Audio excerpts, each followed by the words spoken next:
Hello, I'm Jose, and this is the Cinematic Dogma podcast. I am joined by the presence, physical and emotional, of my friend Blake. I see what you did there. Thank you, and I'm happy to be here. I see what you did there. I'm not saying that it's good, but I see what you did there. But I see it. Yeah. So, what did we watch this week? We watched this. Can you call this a horror film? We watched the new Steven Soderbergh film called Presence, starring Lucy Liu and nobody else. And it was written by David Kapp. It's a ghost story. Again, I don't know if you can call it a horror film. Now, looking back on the reviews, everyone calls it a thriller. Yeah, that's sadly. I was talking with my boyfriend after the movie. He's like, could you say that this is a horror movie? Because there wasn't anything horror. And he's like, no, this is a thriller. And I think that he's 100% right. Yeah, if you the trailer may sell it as something else. So I know that you don't like Rotten Tomatoes, but if you go to like the consensus, it says it's a slow burning spectral thriller, and I was like, I guess. Yeah, sure, why not? So this was your pick. Why did you pick this? I don't feel like it's good to express this. But I'll I'll give you the big picture. I'm well aware that David Fincher is a different person than Steven Soderbergh. We've watched a lot of David Fincher films, a lot of Steven Soderbergh films.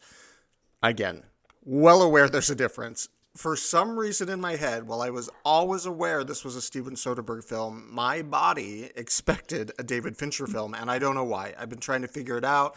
I was like, is it the trailer?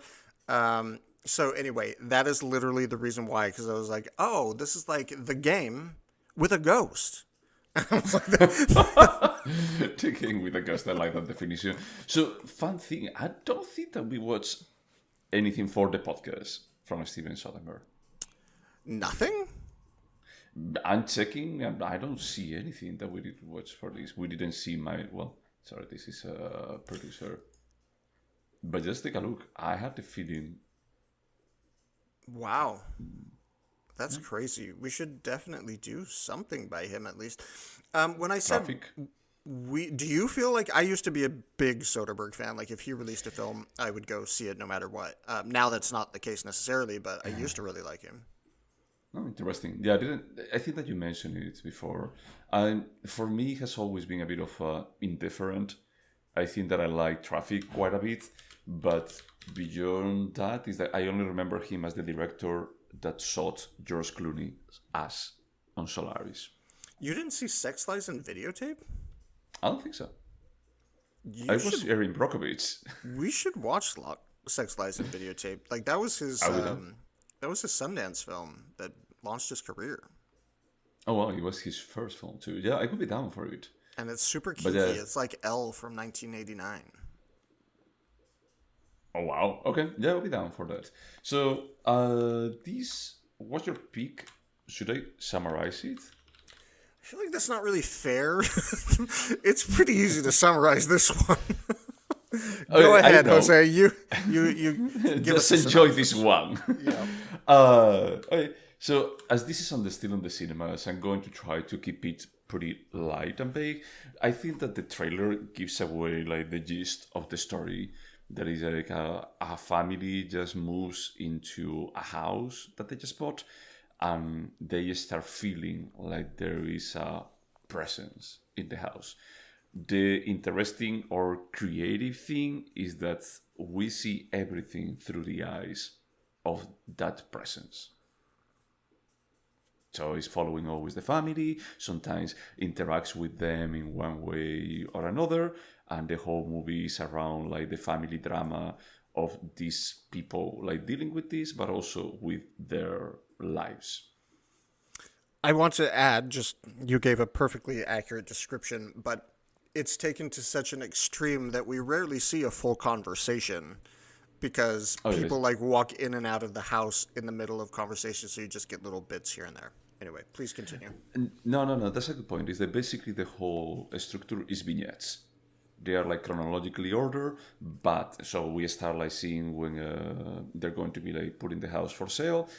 you know. And then like from there, when the family buys the house, the family moves in, blah blah blah, like the life of the kids in high school, you know, like around the corner. So, but everything are like a small vignettes. It's not like okay, we see like a 1 5 minute vignette of every day. No, it's like just jumping, and they don't really address about like how much time really happened. Less than a year, but we don't know. Yeah, we're kind of expected to guess, at least somewhat, based on how moved in they are to the house. At least that guides you a little bit, but they never actually talk about, like, oh, our first year in the new house. Yeah, So- yeah, there is nothing like so explicit. We know that the parents, Lucy Liu, and I don't know who is that bear. I don't remember his Should name. it not have been Pam's ex-boyfriend from The Office? I'm sorry, that role was written for that dude. Sorry, who? Did you see The Office? Yes. You know, in the first season, Pam is dating the guy, Roy, from The Warehouse. This is Roy? No, but it's like his twin brother that looks exactly like him, acts exactly like him. It should have been that guy. You think? Yes, Okay. I do. I didn't find Roy hot by any stretch you of found the this guy hot? imagination. Nah. I find it like Interesting. not only like the physical part, but I think that is more like the personality. About Oh, like he's how all broken? supportive and nice. Well, broken, a tiny bit broken, but he's also nice. You know, he has a bit of an inferiority complex. You know, without like getting into the details. And Lucy Liu is exactly the opposite. So there are a couple of how do you say like toxic relationships in the family. Let's just put it like that. It's not a very balanced family. Yeah, there's this. They spend a weird amount of time about how each of the parents dramatically favors the other, which is just Yeah, like he's one of the kids. Yeah. So at the end, I mean, maybe this is enough on analysis. Maybe we should just jump into: did we like it? Let's jump into that question right now. Just right now, it's like just skip everything else. Did you like it?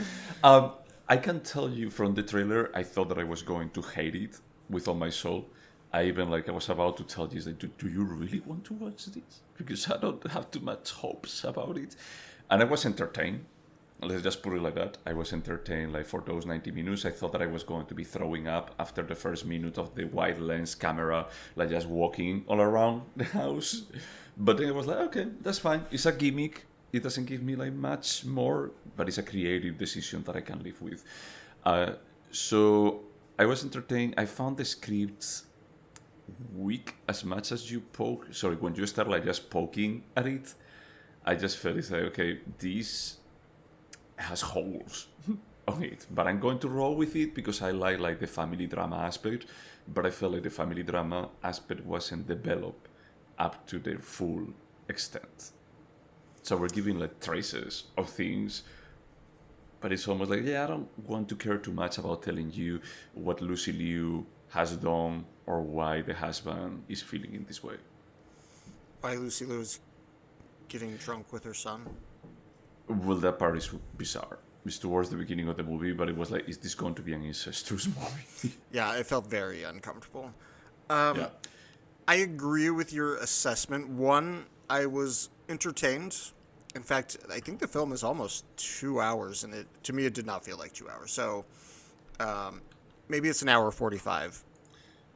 I think that it's relatively short because one of the things that my boyfriend is 1 hour 25. One of the things that my boyfriend always asks me is like, how long is it? So I check it like, okay, it's less than 90 minutes. We're going to be okay.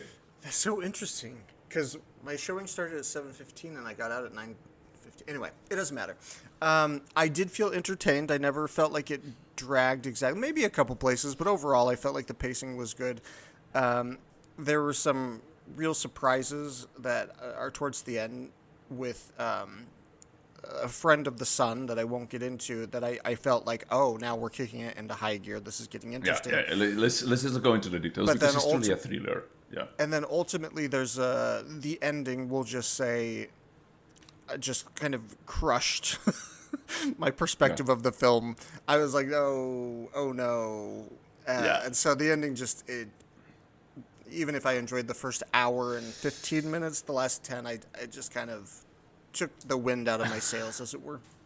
Yeah. So I'm going to give like the answer to one of the questions already. I think that this could have worked better as a sort. I think that it's not developed enough for being a family drama. It could have like more of the, a who are these characters? It's like what is the mother like basically in love with her own son but hates her daughter, basically. It's like what is the relationship between the mother and the father? Is I don't want like a 3 minute exposure like the father talking with the daughter about like, well, our marriage is like this. It's like no, I want to have like more pieces from interactions with them. I do want to add a little bit to the synopsis. You find this out very early on in the film. It's not a spoiler, but one of the reasons the family moved is because the daughter had one close friend and an acquaintance die of a drug overdose. So they move into this family under this cloud of kind of tragedy. And that sticks with the film. It's not like this happy family moving into the dream home. So there's just always this mood of kind of... But even that, look, I'm sorry, is that even that part is bizarre. Because, like, okay, we want that fresh start, is this going to be okay? She keeps basically going, and we will discuss this, but it's like, it almost feels like she keeps going to the same high school. I will tell you why afterwards, but it's like, it gives like the signal of everything is connected. So when you start like poking holes at things, it's like it feels a bit of okay, there may be like a good idea here, and there may be like good intentions about like what you want to present on the screen, but I feel like the script is pretty weak, and I would have worked better as a sort of okay, just give me all of the twists and turns around and remove like some of the fat, even like with 90 minutes as it runs. Yeah, I feel like what you just said perfectly describes it. There is genuinely a good, interesting idea there. It doesn't become realized in the film. And so again, I don't regret seeing it. I was entertained, but it wasn't able to rise above. I don't know. So one of the metrics we often look at is not part of our formal questions. Is this better than most things in theaters, even if we didn't like it? No, this wasn't. So it's not horrible, but I could have gone to see anything else at the AMC Metreon last night and been reasonably okay with what I saw. Probably at the same, the same thing. It's like, is that the kind of movie that when we went to the cinema, there were 7 people in the room, and it felt like a 7 people movie. What day did you go? You went like a Wednesday, like a weekday, right? Yeah, we went a weekday, so it's true that we were not helping out the situation, but it was like a 7:30 showing. That I think that this is like the perfect for Ace after work. It's not too late. Is that you can still have enough time for having dinner. That is what we did before the movie. So being decent for a movie that was released like a week or a week and a half, I think there is a bit more of a consensus of the trailer sells it as a horror movie, but all of the film reviews are going to be telling you don't go to watch this as a horror movie. Yeah, don't go see it as a horror. Go see it because you saw Che Part 2 in 2007, and you're like, oh, I want to see a ghost film from this guy who did a biopic of Che Guevara. Okay. Or Ocean's 12. There you go. Yes, Yeah. he did. Oh, no, he did Ocean's 11. I don't know if he did 12. Oh, no, he also did 12. He did 12. Okay. Yeah. I never watched 12. I only watched 11. Should we go over the questions? Yeah, there was something else I wanted to tell you about this film, but I forgot. Much like this film's plot, it's not memorable. I will say that there was one moment, and this gets towards the end, so I won't spoil anything, where I was genuinely impressed with Lucy Liu, and I thought, give her more work. Yeah, I was going to ask you, sorry for asking this question, but Lucy Liu doesn't look a day over 30 years old, or 32. She doesn't age, ever. Yeah, and it doesn't feel like, like some women is like, they look, I'm sorry for being like this, I don't know, like swallow, but some women is that you can say, like Nicole Kidman, you have a lot of surgery done in your face. This woman doesn't. You don't think so? At all. I just feel it's like, if she did it, it looks amazing. In fact, she's supposed to have 2 high school age kids in this film, and I thought, that actress is a little bit too old to have high school age kids. She doesn't look it, But I was like, Kill Bill came out 20 years ago, and she was an adult then. So. Yep. Well, the other thing is that she has now 56 years. Sorry, she's 56 years old. The one that plays the husband, that you can even say, like, hey, they may be the same age. The husband is 44. There is a 12-year-old gap. I wouldn't say it when I look at the screen. No, I would. They look perfectly matched. Yeah. It's... Oh, wait, I remember what I was going to say, and now it's not that relevant, but I still want to say it because I think it might be misogynistic, and you can call me on it. You know San Francisco. Nobody goes to see movies here until there's, like, let's call an intellectual and or art film, and then you go see something in San Francisco, and it's absolutely full of gay men. When I went to this movie in San Francisco, and it was a Friday night at 7:15, it was completely full of straight men. There was not a single woman in the theater, and I was like, what? What is this wormhole I've fallen into in San Francisco? That's like a parallel dimension. You found a gate to a parallel dimension where there is only straight people. Is Theater 12 actually a gateway to Daly City? Am I in Daly City? No, I don't think that is misogynist per se. But I find it weird. Not even couples. It was a straight guy. It was really weird. And I paid attention because I didn't plan to go alone, and I ended up going alone. So I was like, are people looking at me? Nope, it was just a bunch of straight bros who wanted to see a horror film. What the... I was even thinking that straight guys don't tend to like horror that much. I'm surprised. I don't know. Who do you think is the audience for like Scream 1 through 15? Or teenagers that they want to cuddle with the couples, and gay people. That's a good point. Yeah, maybe they're all targeted toward teenagers. Yeah, interesting. I mean, I was a teenager when Scream 1 and 2 and probably 3 was released, and I went to the cinema to watch them. Yeah, but you were also like, what, 12? Maybe a bit older. The first one is, what, 95? Are you talking about Scream, or I Know What You Did Last Summer? No, Scream is 96. Yeah. 96. So I was 12. You didn't go to the cinema to watch it. No, but that was one of the first rated R movies I've ever seen because I was raised Mormon and was not allowed to watch them. So I went to a sinner cousin's house and we watched it. Okay. Anyway, let's answer these questions. Yeah. So, Blake, would you watch it again? Yeah, like I said, I did enjoy it. I would absolutely watch this on a plane. Yeah. I don't think that I would watch it again. I think that once that you know, like, all of the twists and turns around the movie and everything like fell into place, it just left me even less interested about rewatching. It's like, oh, it's one of those that I can watch again now knowing everything. Is that I don't want to. Thank you. Yeah, I agree with that. And it's not like in a year I'm going to be like, Jose, let's rent Presents. It's, again, if it's on TV, it's entertaining enough to watch.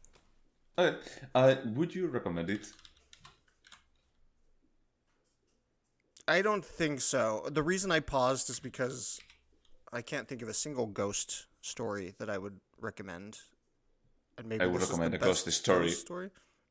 No, I would recommend a ghost story way before this. Yeah, but that's not a ghost story. I mean, it is. I don't want a meditation on and what it has like more means. horror. And it has like even more horror than this movie. All right. I would recommend actually, I know that it's cheating, but I would recommend The Haunted of Hill House. Oof. Did you watch it, the TV show? Yeah, I sure did. I found it entertaining, but it's not well written or well acted. Whoa. I would say that is a better reading as a family drama than this one. Oh, yeah, but I don't think this was really a family drama. But no, I did not like The Haunting of Hill House. Anyway, I respect your opinion, even if it's wrong. Okay, you wish. Would you remember it? Presence. Yeah, I mean, there's not honestly a ton to remember about this. And the twist is so offensively middle of the road that I'm not going to forget Yeah, probably you will remember it. Yeah. I think that I will remember it. I think that the next time that I see the trailer, it's like, oh, yeah, and this happens. Not all the details, but it's that there is not so much when you start like pulling from the threads. you know. I do want to say it's not like this is an M. Night Shyamalan film. When I said there's a twist, it's not like everything is thrown on No, its head. It's not that sort of film. I didn't mean to give that impression. no. It's like just twists and turns, you know, about like how things they develop. That's only it. Is there anything artistic about it? Yeah, yeah. I think it's really tightly crafted. I love the fact that there's no music. Yes, it's a stylish film for sure. Wasn't Wait, there wasn't any music? I had the feeling that there was. There might have been, but overall, when you're looking through the eyes Yeah. of the presence, it's just silence. Like the silence is deafening. When people walk into the house, there's nothing. There is music. There is music at the end. We will discuss it afterwards. Yeah. I don't want to do like a spoiler tag, but it's like yeah, and there is music when they're playing music too. Yeah, but it's not. It's not like the music never tells you how to feel. There's no jump scares. It's just hey. At the end, it does. At the end, it's super heavy-handed, like the end, and that's it. Okay. But yeah, but I agree with you. I think that there is artistic expression here. Like the wide lens mechanism is like something that I thought that it was going to be like tiring me. As I was telling, the first couple of minutes I was feeling that, oh, this is going to be like super dizzy. And then I got used to it. And I felt like, okay, that's a resource that I've never seen before. So that's good. Do you think that this is a timeless piece? Yeah, I do. Sure. Yeah, I mean, I go with yes, but it's just because there is nothing like to. Yeah, I don't feel like this Fix. question's even relevant to this film because it's just so insignificant. Whatever. Yeah, it didn't have like aspirations of being anything more than entertaining for 85 minutes and making you feel like you watched like a 2-hour movie that it felt like 85 minutes. That 2 hours just blew so fast. It was an hour and Because 20. there weren't 2 hours. Okay. Would you turn this into a TV show? No. Well, I'm gonna say no. But there were moments that I was like, I desperately want to know more about this family, and they just wouldn't. So that's the only hesitation is I wanted a little bit more story. Yeah. So, Yeah, no. yeah, that's what I was saying. That is like as a family drama, I would like more development there. You know, like something similar to the Haunting of Hill House. That is like you develop like each one of the characters. You give me like what is the traumas that they have and like the relationships between them. Like giving them like more, I don't know, depth. It didn't do it. I don't trust that they will be able to develop them much more in a 4-episode limited TV show. So, Yep. Could this have been a short? I already replied yes. I already answered.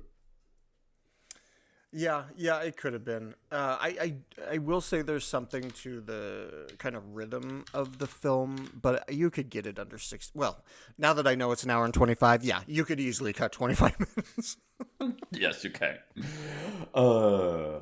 And do you think that this movie could have been better?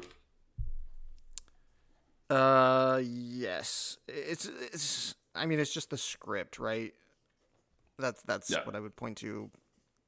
Yeah, I agree. I think that the script is not deep enough for these characters. I mean, yeah, we're not going to be like talking about like the twists and turns in the third act. I just felt it's like like a bit weak with all of this. About more about like okay, I don't know. This is not telling me anything. I didn't develop like too much empathy for these characters. I don't care. Oh, too I much had about zero this. empathy for any of them. Yeah. I mean, maybe the husband a tiny bit, but just what we were saying is that, yeah, they're the only one that they describe, and the daughter, that they are broken, but I didn't sympathize with the daughter too much either. No, the daughter was not likable, and the dad, I felt like if they had taken him farther into a crisis, there's no major crisis. It's more like existential with him. But like they didn't Yeah. quite take him there even. Yeah. So it's like dare to do something. Yeah. So, yeah, it could have been better, but it would require like a full revamp of the script, I feel. So, okay. So, 1 second that I lost my recording.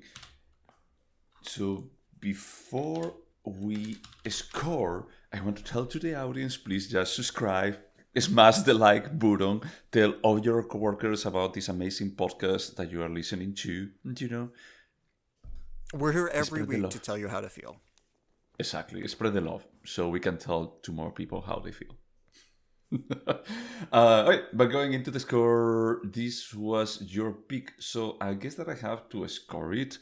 My score is going to be a 6. And more about like, it's just okay. It's like I couldn't go Sorry, into I have a mediocre. shocked look on my face right now because my score is a 5.5. I was debating between like, okay, is this like a tiny bit below? Okay, I just felt it's like I didn't hate it. Even like when I walk away, I was like, it's fine. It's like I like it more because I thought that I was going to hate it, and I think that was like the how do you say? It was more like a bouncing ball kind of thing about like, okay, I think that I'm going to be like down here, but as I don't hate it, like the reaction is like, oh yeah, actually, it wasn't that bad. And then is when I started realizing, well, like, yeah, but it was not good. It was not that good. It was just in between, like those two spaces. So I have about a 22-minute walk from this movie theater to my home, and I've walked it probably 1,000 times. And usually in this walk, I put in my earbuds and I just think about what I just saw. Put on my earbuds, instantly was in some other place. There's nothing to like unpack here. It was just like, oh no, I consumed every ounce of nutrition that had to offer while seeing it, and I don't need to think about this anymore. Yep. There is nothing. There is no depth or anything. It's just entertainment. And I felt a bit surprised initially because when I think about Soderbergh, I think about Solaris and Traffic, and I like Traffic. I think that we should watch it again. I always have like in high regards this movie. But then is when I check his work and I see Erin Brockovich, Ocean's 11, that is a bit more like, hey, this guy sometimes he only wants to entertain. But I mean, we don't have to get too far off traffic, but you didn't like Ocean's 11? I just feel like, okay. Is that when I see movies that they're a collection of actors, if there is no like enough meat behind, I just feel like this is a bit of a fan service to the audience, or similar to the French Dispatch and some of the Wes Anderson movie that is like you already hit like critical mass of famous people, so I know that you're not going to be like giving me that. You're going to be like giving me famous people. Totally respect your opinion. I do think that besides the gimmick of having the all-star cast, Ocean's 11 is a pretty good film. You didn't like Side Effects? I never watched it. I wanted to watch it. I think that I was already in the States and I missed it. We were already friends by then. Maybe, no, but I remember talking about it with you. Yeah, because we were friends and I think that you... We did watch Side Effects. Side Effects kind of sucked. What I meant was Contagion. Oh, no, I didn't. It's true. We watched Side Effects. Yeah, and Side Effects also was like a bit of a thriller, of a twist midway in the movie. Contagion, no, I didn't watch it. And you didn't see The Girlfriend Experience? Or Che Part 1 or 2? No. Wow. No, it has been a director that I know about, but it doesn't tell me much. I like Traffic. That's the reason why I respect him, and I'm willing to watch his stuff, but I don't go out of my way. Okay, last question. You didn't watch... Oh, you have to have seen it Out of Sight. But Eros. Did you watch Eros? It's a collection of 3... It's like Tokyo. 3 short films by 3 famous directors but about erotica. I never watched or heard about it. All right. Okay. I'm done asking these questions. I'll educate you on Soderbergh later. I will repeat again because I think that maybe it hasn't come across. I'm fine watching Traffic. I've given up asking you to watch films you don't want to watch, but I will insist on Sex Lies and Videotapes. Sex Lies and That's Videotape, fair. That's a good one. Okay. Hey, so we're done with the score. Anything else? Any closing thoughts about Presence? Again, it's not like it was unpleasant to watch. I was entertained. It's just nothing more than entertaining, in my opinion. Yeah. I mean, it doesn't try to be more than entertaining, I feel. Yep. So if you are in the mood for, hey, I want to see like a thriller with a bit of a creative gist and suspense, is that it can be okay, but probably you can find like better stuff to watch in the cinema and at home. A thriller with 0 thrills and 0 scares.